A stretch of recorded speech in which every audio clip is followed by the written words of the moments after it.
जय हिंद। तो चलिए हम लोग आ चुके हैं आज सेट की दुनिया में। आज होगा सेट नंबर 1। जैसा कि पिछले वीडियो या आप लोग पोस्टर देख चुके होंगे, उसमें बताया गया है कि आज से डेली 10 क्वेश्चन का 10 का दम चलेगा, यानी कि वो सारे 10 क्वेश्चन 10 अलग अलग चैप्टर से होंगे।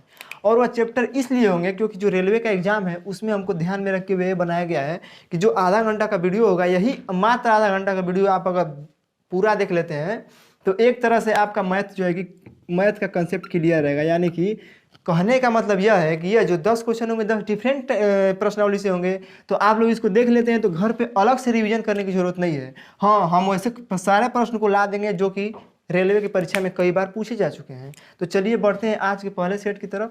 आज के पहले सेट का पहला क्वेश्चन है फ्रेंड्स, डेली 7:30 बजे, यानी कि इसी टाइम जिस टाइम अभी वीडियो आ रहा है इसी टाइम आपको रोज एक न एक सेट देखने को मिलेगा। आज जो है कि सेट नंबर 1 होगा। सप्ताह में 7 दिन सेट चलेगा, यानी कि किसी दिन रेस्ट नहीं होगा, यानी कि मंडे टू सैटरडे, यानी कि संडे को भी पढ़ाई होगा। ठीक है, आगे देखते हैं क्या है। पहला क्वेश्चन है 3.543 के ऊपर बार है माइनस 3.046 के ऊपर बार है, सारे के ऊपर है। और हमको इसका ज्ञात करना है कि मान क्या होगा। आपको क्वेश्चन भी दिख रहा होगा। फ्रेंड, हम लोग के पास डिजिटल बोर्ड तो नहीं है, इसलिए मेहनत तो करना पड़ रहा है। आप लोग समझिए, और हम लोग का अगर साथ देते रहेंगे तो आप लोग से वादा है कि जितने सारे हम लोग कंटेंट लेके आएंगे सारे कंटेंट अच्छे होंगे, साफ सुथरे होंगे, और सारे प्रश्न जो है कि कहीं ना कहीं से परीक्षा में आए होंगे, या जो प्रश्न बताया जाएगा वो परीक्षा में डायरेक्ट आएगा भी। तो चलिए देखते हैं इस प्रश्न को कैसे बनाएंगे। इस प्रश्न को बनाने के लिए फ्रेंड देखिए, आप लोग ऐसा तो नहीं है कि तैयारी शुरुआत किए हैं, तैयारी पहले से कर चुके हैं, इसलिए सेट जो चलेगा इसमें तो कंसेप्ट बताया नहीं जाएगा, केवल प्रश्न को हल करवाया जाएगा। यानी कि जिससे आप इसको समझ सकें, देख सकें, केवल एक बार देखे भी रहेंगे एक प्रश्न कैसे हल हुआ है तो भी आपके लिए सहूलियत यानी कि बढ़िया है। तो देखते हैं। देखिए, एक कंसेप्ट बता दे रहे हैं फ्रेंड, ए सही बी बटा में सी, यानी कि अगर ऐसे लिखा रहता है तो इसको हम क्या लिख सकते हैं, ए प्लस बी बाई सी। इतना तो आप लोग को पता है ना। देखिए, इसी का हेल्प लेके इसको बनाते हैं। हाँ, इसको बनाने का नियम बहुत सारा है, लेकिन जो हमको सटीक लगा कि यही बता देना चाहिए तो यह बता रहे हैं आप लोग को। देखिए क्या करेंगे हम इसमें कुछ नहीं करना है। देखिए क्या करना है, या दशमलव है ना, दशमलव को इस तरह छोड़ दीजिए और इस पूर्णांक को बदलते हैं। क्या लिख देंगे इसको, इतना आप लोग को पता होगा कि 543 जो अंक दिया है उसको लिखते हैं, और बटा में क्या करते हैं कि जितना अंक पे बार रहता है उतना 9 नीचे चिपका देते हैं, यानी कि 9 9 9। फिर यहाँ पे माइनस देते हैं। इस 3 को ऐसे ही जैसे इसको हल किया 3 लिखते हैं। ऊपर कितना है, केवल 46 है, क्योंकि इससे पहले 0 है तो इसका कोई वैल्यू तो रहा नहीं, यानी कि 46। और बटे में नीचे जितने अंक पर दशमलव रहता है उतना 9 चिपका देते हैं, 999। अब देखिए, जो अभी अभी बताया कि ए सही बी बटा में सी बराबर ए प्लस बी बाई सी होता है, यहाँ पे उसका हेल्प लेंगे। क्या करेंगे, 3 प्लस ये तो यही हुआ ना, 543 बटे में 9 9 9। अब देखिए इसको माइनस दे देते हैं और इसको ब्रैकेट में लिखना पड़ेगा क्या, 3 प्लस 46 बटा में 9 9 9। अब देखिए अगर ब्रैकेट को हटाएंगे तो यह प्लस क्या बन जाएगा, माइनस, और ये सारा ब्रैकेट खत्म। ठीक है, डायरेक्ट कर दिए हैं। यह देखिए प्लस में 3 है, माइनस में 3 है, यह भी कैंसिल हो गया। अब यहाँ से देखिए क्या बचा, 543 बटा में 999 बटा में माइनस 46 बटा में 999, इन दोनों का संयुक्त रूप से एलसीएम 999। और 543 में अगर 46 को हटाते हैं तो कितना होगा, 497। इतना तो कैलकुलेशन आपको फास्ट रखना पड़ेगा, तभी तो क्वेश्चन जल्दी से बनेगा, क्योंकि टाइम कम रहता है। देखिए मेरे प्रश्न का आंसर हो जाएगा। देख लीजिए किस ऑप्शन में दिया है, तो दिया हुआ है ऑप्शन नंबर डी में। आगे देखते हैं आज का दूसरा क्वेश्चन। दूसरा क्वेश्चन है, इसे मिटाते हैं। देखिए वीडियो आप लोग पूरा जरूर देखिए। हाँ, आप लोग जो है कि वीडियो देखिए, अगर प्रश्न आ जा रहा है तो उसको वीडियो को रोक कर इसको अपने से बनाने का प्रयास कीजिए। अगर बन जा रहा है तो ठीक है, और नहीं बन रहा है तब देखिए कि कैसे बताया जा रहा है। अगर आपको कोई दूसरा मेथड पता है तो आप कमेंट जरूर करें कि इस मेथड से बताया जाना चाहिए, वो अच्छा है, हम उस मेथड से बताएंगे, ताकि सब मेथड सबको तो पता नहीं रहता है। हम अपने से जो शॉर्ट मेथड और जो सूटेबल मेथड है वही बताने का प्रयास कर रहे हैं। देखिए दूसरा क्वेश्चन है, एक छात्र को परीक्षा में उत्तीर्ण होने के लिए 40% अंक प्राप्त करना था। कितना परसेंट अंक प्राप्त करना था, 40% अंक। लिखते हैं 40% अंक प्राप्त करना था। क्या हुआ कि उसने 138 अंक प्राप्त किया। कितना अंक प्राप्त कर रहा है, 138 अंक, लेकिन वह 22 अंकों से अनुत्तीर्ण हो जा रहा है, यानी कि 22 अंकों से क्या हो जा रहा है, फेल हो जा रहा है। तो बोल रहा है क्वेश्चन का डिमांड है कि हमको परीक्षा का टोटल पूर्णांक ज्ञात करना है, यानी कि कितने नंबर का पेपर था। आप लोग सोचिए कि अगर 138 अंक प्राप्त कर रहा है और 22 अंकों से फेल हो जा रहा है, यानी कि वह अगर 138 में 22 को ऐड कर दें तो कितना हो गया 160। अगर 160 अंक ला देता तो कितने परसेंट आ जाता 40%, यानी कि पास मार्क के बराबर, क्योंकि क्वेश्चन ही तो बोला है 40% अंक जरूरी है पास करने के लिए। तो 160 कितने के बराबर हो गया 40% के बराबर हो गया। अब बोल रहा है कि पूर्णांक, तो पूर्णांक हमेशा 100% पे, तो 40% बराबर 160, तो 100% बराबर 160 गुणे 100 बटा में 40 लिख के कर देते हैं। इसको 1 0 से 1 0 कैंसिल करेंगे या 4 से 4 बार में, यानी कि 400। टोटल प्रश्न कितने अंक का था 400 अंक का क्वेश्चन था, और उसने कितना अंक प्राप्त किया 138 अंक प्राप्त किया, 22 अंकों से फेल हो गया। चलिए अगला क्वेश्चन देखते हैं। अगला क्वेश्चन, सारे क्वेश्चन को एकदम इजी तरीका से बताया जाएगा, आपको मजा भी आ जाएगा। देखिए पढ़ाई के साथ एंजॉय कीजिए। देखिए तीसरा क्वेश्चन क्या है आज का, 45 व्यक्ति किसी काम को 16 दिन में समाप्त कर सकते हैं। कितने व्यक्ति हैं 45 व्यक्ति किसी काम को 16 दिन में समाप्त कर सकते हैं। अगला उसके बाद बोल रहा है कि कार्य प्रारंभ होने के 6 दिन बाद। अब देखिए काम जो है कि 6 दिन हो चुका है, यानी कि ये जो 45 व्यक्ति हैं वह 6 दिन काम कर चुके हैं। तो यहाँ पे समझने वाली बात यह है कि अब 45 व्यक्ति जो हैं उनके लिए केवल 10 दिन का ही काम बचा है। अगर 45 व्यक्ति मिल के काम करें तो वह काम को केवल और केवल 10 दिन में ख़त्म कर देंगे। तो यह क्या बोल रहा है कि 6 दिन बाद 30 व्यक्ति और काम पे आ जाते हैं। कितने व्यक्ति आ गए 30 मैन ऐड हो गए, ठीक है, प्लस का साइन है ऐड करने के लिए। तो अब देखिए 30 व्यक्ति और काम पे आ जाते हैं, तो बोल रहा है कि शेष काम कितने दिन में समाप्त हो गया, यानी कि पहले 45 व्यक्ति थे, अब 30 और आ गए, टोटल व्यक्ति की संख्या कितनी होगी 75। तो अब बताइए अगर 45 आदमी किसी काम को 10 दिन में, तो 75 आदमी उसी काम को कितना दिन में, इतना तो आप लोग को बनाने आता होगा। हम कर रहे हैं 10 गुणे आदमी बढ़ गया है, काम कम दिन में होगा, तो कम दिन में होगा तो 45 बटा 75 करते हैं। और देखिए 15 से 3 बार में, 15 से 5 बार में, और 5 से इसको 2 बार में, यानी कि 6 दिन मेरे प्रश्न का हो जाएगा आंसर। देखिए सारे प्रश्न को ऐसे ही बताया जाएगा, चाहे वो किसी भी चैप्टर का प्रश्न हो। अभी आप देख लीजिए जो सारे 10 क्वेश्चन आएंगे सब डिफरेंट चैप्टर से होंगे, और सभी का मेथड भी आप देख लीजिएगा कितना हम शॉर्ट ट्रिक से बता रहे हैं। और कुछ अलग है तो लाइक वीडियो को और चैनल को सब्सक्राइब जरूर कीजिएगा। चलिए देखते हैं आज का चौथा क्वेश्चन जो कि स्क्रीन पे आ चुका है। देखिए चौथा क्वेश्चन है एवरेज से। एवरेज का समझ लीजिए कि यह एकदम लो लेवल का क्वेश्चन जो कि अभी शुरू से बढ़ रहा है एवरेज में, यानी कि यहाँ पे हम पूछें इसका क्वेश्चन है। क्या बोल रहा है कि कुछ अंक दिया है और उसका बोल रहा है कि एवरेज ज्ञात करने के लिए। तो इतना तो सब बच्चे ज्ञात कर सकते हैं। क्या करना है, एवरेज करना है, अंकों का योग बटा में अंकों की संख्या, लेकिन हमको वैसे नहीं करना है। अब मान लीजिए कि हमको लगातार 50 अंक दे दे तो हम जोड़ते जोड़ते थक जाएंगे, सारा टाइम ही खत्म हो जाएगा। तो हमको देखना है कि आखिर क्वेश्चन कैसे रूप में दिया है। देखिए एवरेज का क्वेश्चन बनाने का केवल एक फार्मूला होता है कि अंकों का योग बटा में अंकों की कुल संख्या। लेकिन हम क्या करेंगे, देखिए अगर लगातार नंबर हो, कैसी संख्या हो, लगातार नंबर हो, या कोई सम संख्या का समूह हो, या कोई विषम संख्या का समूह हो, चाहे वह संख्या एपी में हो। अब देखिए लगातार कहने का मतलब है कि वह या तो प्राकृत संख्या हो सकती है या पूर्ण संख्या हो सकती है। ठीक है, इतना तो समझ रहे हैं आप। देखिए इतना अगर संख्या दिया रहे, यही क्यों हमको देखना है कि संख्या कैसे रूप में दिया है, लगातार है या सम संख्या का समूह या विषम संख्या का समूह या एपी में समूह है। तो अगर ऐसी संख्या दिया रहेगा तो एवरेज क्या होता है, फर्स्ट टर्म, फर्स्ट नंबर लिखते हैं इसको,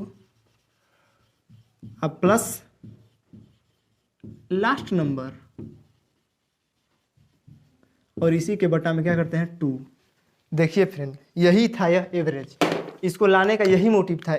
ऐसा नहीं है कि यह सवाल कोई टफ है, लेकिन हम इसलिए लाए हैं कि आप लोग क्या करेंगे कि सारे अंकों को जोड़ेंगे और उसके बटा में उसकी संख्या लिखेंगे। लेकिन देखिए संख्या कहाँ से चालू हो रही है, 15 से चालू हो रही है, और लगातार कहाँ तक जा रही है, बढ़ते बढ़ते 22 तक जा रही है, यानी कि एक लगातार नंबर है कि नहीं। यही बोले हैं कि लगातार नंबर हो तो एवरेज निकालने के लिए सारे अंकों को जोड़ने की कोई जरूरत नहीं है, केवल first term plus last term बटा में 2 करते हैं, ये एवरेज हो जाता है। इस प्रश्न को बनाने के लिए 15 अब प्लस 22 बटा में 2, 15 और 22 को ऐड करेंगे 37 बटा में 2, कितना हो जाएगा 18.2, कितना होगा 5। यही मेरे प्रश्न का आंसर हो जाएगा। ठीक है। तो आज आप लोग को इंट्रो दे रहे हैं। इंट्रो कहने का मतलब है कि वही सवाल आएगा जो कि इजी भी हो और थोड़ा डिफिकल्ट भी हो। अगर जो लोग पढ़े हैं उनके लिए काफ़ी इजी है, और जो लोग नहीं भी पढ़े हैं उनके लिए भी इजी है, क्योंकि बनाने को तो सब बना देंगे, क्योंकि इसको जोड़ के बटा में करना ही है। लेकिन यहाँ पे थोड़ा सा कंसेप्ट समझना है कि कैसे जल्दी में करना है। आगे देखते हैं आज का पाँचवा क्वेश्चन। पाँचवा क्वेश्चन क्या है, देखिए पाँचवा क्वेश्चन है, राजेश ने एक रेडियो 720 रुपये में खरीदा। यदि इसके अंकित मूल्य पर 20% बट्टे के बाद एक अतिरिक्त 10% का बट्टा दिया हो तो रेडियो का अंकित मूल्य ज्ञात कर। देखिए यहाँ पे हमको दो मूल्य दिया गया है, पहले 20% का छूट दिया गया है, फिर 10% का छूट दिया गया है। ठीक है, इस सवाल को हम दो मेथड से बता रहे हैं अभी, और दोनों ही आसान है, जो फॉलो होगा वो कर लीजिएगा। कितना में खरीदा है? 720 रुपया में। देखिए बट्टा कहने का मतलब अंकित मूल्य उसका ज़्यादा होगा, तभी तो पहले 20% बट्टा दिया है, फिर 10% बट्टा दिया है, तो कितने में हो गया? 720 रुपये में। तो हमको अंकित मूल्य ज्ञात करना है। देखिए अगर दो बट्टे यानी कि दो क्रमागत छूट दिए जाते हैं तो इसके लिए एक फार्मूला होता है। देखिए क्या होता है, x plus y minus x y बट्टा में 100। यह क्रमागत बट्टा के लिए होता है, ठीक है, सक्सेसिव बट्टा जो दिया जाता है। तो यहाँ पे इसके सहारा से इसको बना लेते हैं। देखिए पहले 20 है, 20% छूट, अब प्लस कितना परसेंट छूट है? 10% छूट है, माइनस 20 गुणे 10 बटा में 100 करते हैं। देखिए नीचे से 2 जीरो से कैंसिल हो जाएगा, 20 और 10 को जोड़ेंगे 30, और 30 में अगर 2 को घटाएंगे तो 28। समझ रहे हैं? यानी कि सामान जो 720 रुपया में लिया है ना, उसका जितना भी अंकित मूल्य रहा होगा उसमें वो 28% कितना क्या दे दिया? छूट दे दिया। तो हमको बोल रहा है कि इसका क्या ज्ञात करना है? अंकित मूल्य ज्ञात करना है। तो अब बताइए कि अगर अंकित मूल्य ज्ञात करें, 28% छूट दे दिया है, यानी कि कितना परसेंट में दिया होगा? तो 72% में बेचा होगा, यानी कि जितना सामान होगा उसका कितना परसेंट में दिया होगा? 72% में। और 72% कितना है भाई? 72% ही 720 है, समझिए 72% में दिया है, कितना रुपया में दिया? 720 रुपया में। तो टोटल अंकित मूल्य यानी कि 100%। देखिए कुछ अलग जरूर हम बताएंगे फ्रेंड, ऐसा कोई जरूरी नहीं है। देखिए 720 गुणे और मूल्य बढ़ जाएगा तो 100 बटा में 72, इसको कटाएंगे 10 बार में, यानी 1000 आ गया। समझ रहे हैं? अब देखिए 1000 की वस्तु थी, उस पर दो छूट दिया, एक 20% का छूट दिया, एक 10% का छूट दिया। इसको ऐसे भी बना सकते थे। कैसे बना सकते थे? देखिए समझिए, इसी का देखते हैं मेथड 2 है। इसको ऐसे भी बना सकते थे। कैसे? देखिए 720 रुपये की वस्तु है, उसको पहला छूट कितना का दिया है? 20% का दिया, यानी कि कितने में बेचा है? 80% में बेचा है, और 80% को 80 बटा में 100 लिख सकते हैं कि नहीं? गुणे। दूसरा छूट कितने में दिया है? 10% का छूट दिया, यानी कि दूसरा छूट 90% में बेचा है। समझिए क्यों लिखे हैं? पहला छूट 20% का दिया है तो 80% में बेचा है, और दूसरा 10% छूट दिया यानी कि 90% में जो बेचा है। तो यहाँ पे अगर परसेंटेज लिखेंगे तो परसेंटेज को उठाएंगे तो बट्टा में 100 लिखेंगे कि नहीं लिखेंगे? इतना आप लोग तो फास्ट रहिए। अब देखिए 1 0 1 0 1 0 1 0 हो गया। कितना होगा? ऊपर देखिए कितना है? 720 गुणे है, कितना हो गया? देखिए समझिए 720 गुणे।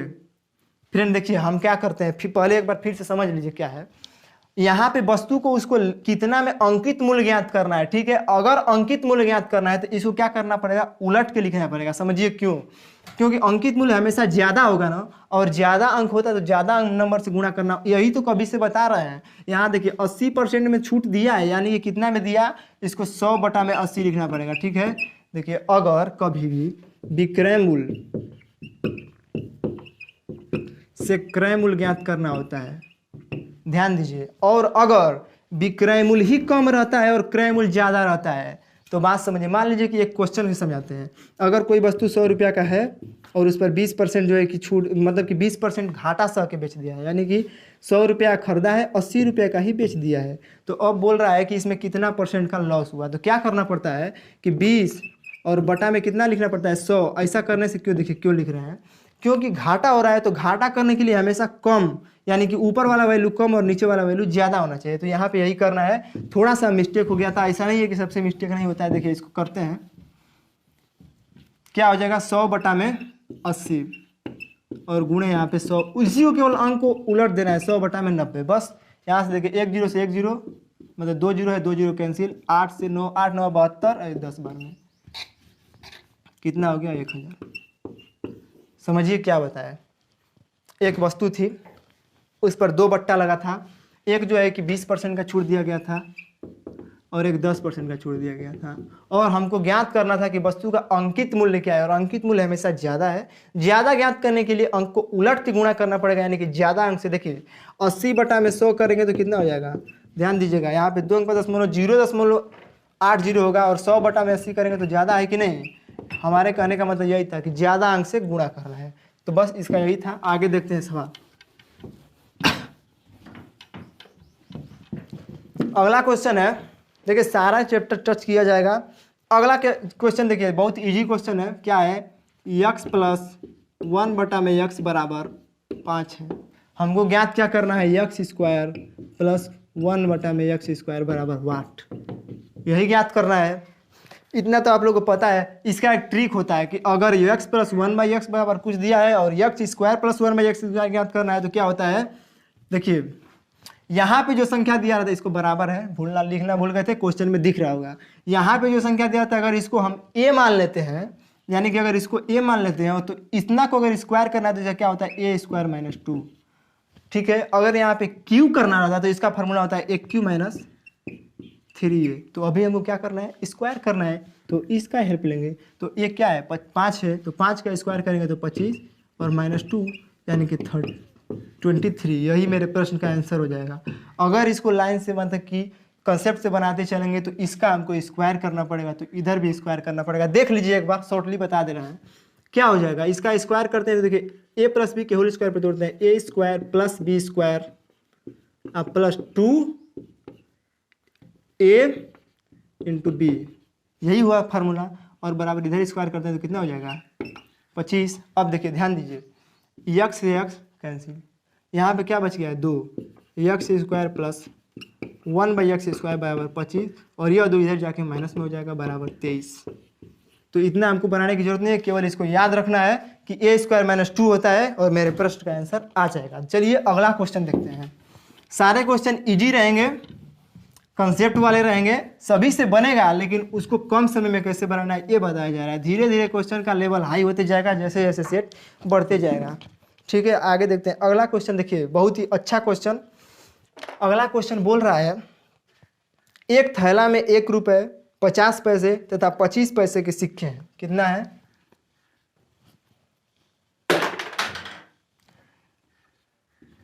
1 रुपये 50 पैसे और 25 पैसे के सिक्के हैं। क्वेश्चन यही बोला है। अनुपात में कितना के हैं, तो 2:3:4 के अनुपात में। और बोला है कि इनका कुल मूल्य कितना है, 180 रुपये है। तो आगे बोल रहा है कि 50 पैसे के सिक्कों की संख्या कितनी है, यही बोल रहा है। देखिए इसको समझते हैं, क्वेश्चन ये पूछता है और बार बार लड़के गलत भी कर देते हैं, तो हमको गलत नहीं करना है। देखिए अगर 2:3:4 के अनुपात में रुपए दिए हुए हैं तो हम मान लें केवल इतना कि 1 रुपये के कितने सिक्के होंगे, केवल 2 ही सिक्के होंगे। अगर 1 रुपये के 2 सिक्के होंगे तो उनका मूल्य कितना हो जाएगा, 2 रुपये होगा कि नहीं, 2 रुपये। प्लस करते हैं, 50 पैसे के मान लें कि 3 सिक्के हैं, तो अगर 50 पैसे के 3 सिक्के रहेंगे तो उनका संयुक्त रूप से मूल्य यानी कि जोड़ने पर कितना हो जाएगा, 1.5 रुपये, 1.5 रुपये। प्लस अगर 25 पैसे के 4 सिक्के हैं तो उनको जोड़ने पर उनका संयुक्त रूप से मूल्य कितना हो जाएगा, 1 रुपये। यही होता है ना। अब देखिए 2, 1, 3 में 1.5 जोड़ेंगे कितना हो जाएगा, 4.5, 4.5 रुपये। बोलिए हम तो जोड़े हैं अनुपात में तो 4.5 रुपये ही आया, लेकिन क्वेश्चन में बोला है कि नहीं नहीं, टोटल जोड़ने पे आ रहा है 180 रुपये, यानी कि इसी 4.5 यहाँ पे रुपये को हटा के अब यहाँ पे वैल्यू काउंट करते हैं। 4.5 बराबर कितना दिया, 180। तो हमको बोल रहा है कि अब 3 का वैल्यू बताइए, क्योंकि 50 पैसे की संख्या, सिक्कों की संख्या 3 ही है ना, तो हमको केवल बोल रहा है कि 50 पैसे की सिक्कों की संख्या कितनी है, तो हमको 3 का वैल्यू ज्ञात करना है। तो यहाँ से 1 का वैल्यू ज्ञात करते हैं, 180 बटा में 4.5, यहाँ से 3 का वैल्यू ज्ञात कर लेंगे, 180 बटा में इसको 45 ही लिखते हैं, ऊपर गुणे 10 कर देते हैं और गुणे 3 कर देते हैं। बस 3 से करेंगे कितना बार में, 15 बार में, 15 से 12 बार में, 120। यानी कि 50 पैसे के सिक्कों की संख्या कितनी थी, 120। देखिए बस केवल क्वेश्चन को देखना है। आज तो केवल आपको भी लग रहा होगा, लेकिन वीडियो में लगातार बने रहिए। डेली 10 क्वेश्चन और वो भी 10 अलग अलग चैप्टर से, और बहुत ही इंपॉर्टेंट क्वेश्चन। आगे देखते हैं, आगे का क्वेश्चन है, किसी चुनाव में दो व्यक्तियों ने भाग लिया। देखिए अभी चुनाव का टाइम चल रहा था उत्तर प्रदेश में, बिहार में तो अभी बंद हो गया है, वहाँ से क्वेश्चन है, समझ लेते हैं। किसी चुनाव में दो व्यक्तियों ने भाग लिए, जीतने वाले उम्मीदवार को कुल वैध मत का 60% प्राप्त हुआ। देखिए जो विनर है ना, विनर होता है, एक लूजर होता है। देखिए जो जीतने वाला उम्मीदवार है उसको 60% अंक प्राप्त हुआ कुल मत का, तो जाहिर सी बात है कि हारने वाले को कितना परसेंट प्राप्त हुआ होगा, 40%। यहाँ तो अपने से समझ जाना है कि अगर दो ही उम्मीदवार खड़े हैं और जो जीत रहा है उसको 60% मत प्राप्त हो रहा है, तो दूसरे वाले को 40% प्राप्त हुआ होगा, क्योंकि यहाँ पे कोई अवैध मत नहीं बताया है। देखिए क्वेश्चन दो टाइप से आता है, इसमें एक अवैध मत भी बताएगा, उससे भी आए क्वेश्चन आएंगे। यह 1800 मतों से विजयी घोषित हुआ। आगे बोल रहा है तो डाले गए कुल वैध मतों की संख्या ज्ञात कीजिए। देखिए अगर विनर को 60% अंक मतलब मत मिला, लूजर को 40% मिला, यहाँ अपने समझ जाना है इन दोनों का डिफरेंट लेना है, यानी कि डिफरेंट मतलब माइनस, कितना हो गया 20%, और इसी 20% का वैल्यू कितना दिया है 1800, यानी कि यह कितने परसेंट से जीत गया, 20% मत से जीता, और 20% मत मतलब 1800 वोट से जीता।